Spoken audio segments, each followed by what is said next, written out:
I don't, to be honest with you, I don't know how we won. Because I thought at halftime that we were getting destroyed on the glass in most of the categories.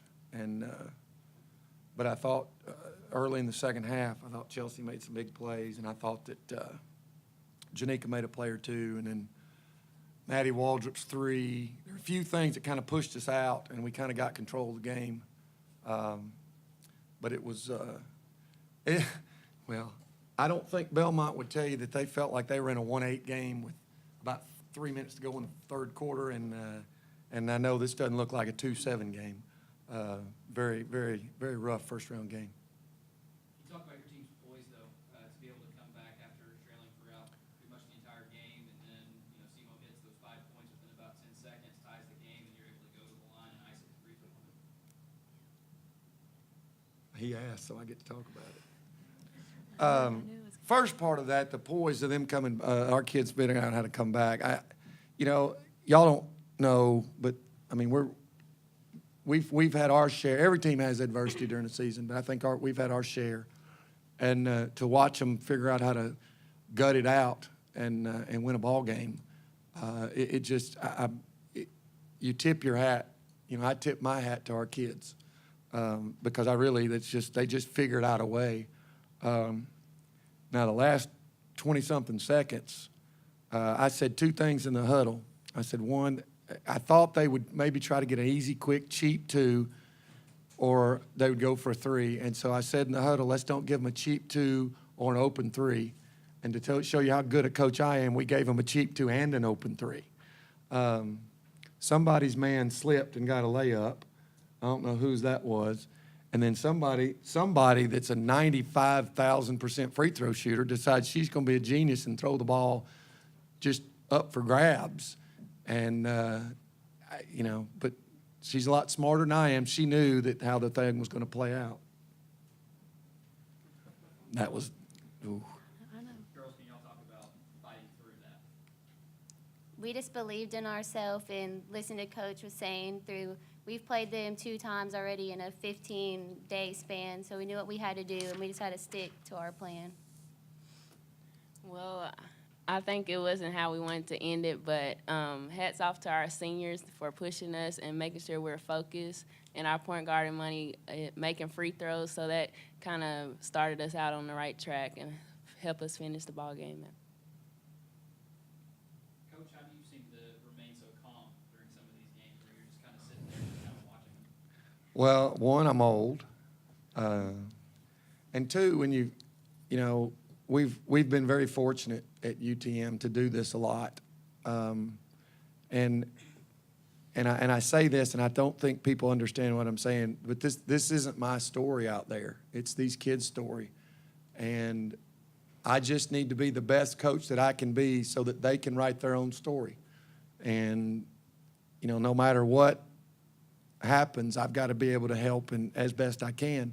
But ultimately, it's going to be what they want to do. I think you saw that here. And they're fortunate to be playing again, but that's part of the story that they're going to get to tell. And I'm really proud of them for that, even with the stupidity of the one that's next to me.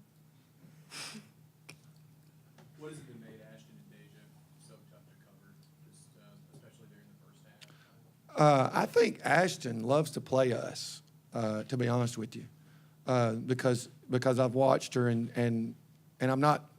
I hope this doesn't come out negative, but she plays. If she plays like this against everybody, I think she'd average about 50, because she's such a hard guard. She's so athletic. She's deceptively athletic, and that's where she's kind of got Kendall, is that she can jump over you. But Kendall, I think she and Kendall had a little deal, or actually no, Kendall had a deal with her. Said, I think she missed a shot, and you said, here, I'm going to let you go baseline and have one, or is that what you did? And then Deja's just, how do you match up? Because she's a little bit undersized, but she's 10 times stronger than anybody out there, and she's physical, and she uses it so well. And, she'll just manhandle you.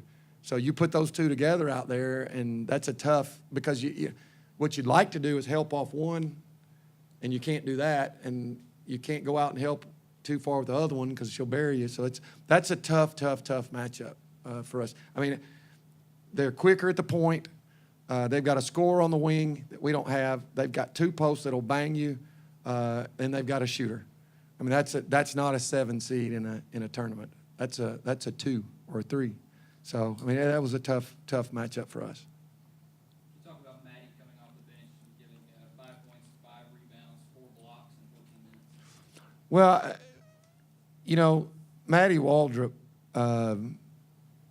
they'll tell you the kid would absolutely do anything for her team, anywhere, anytime. I don't know that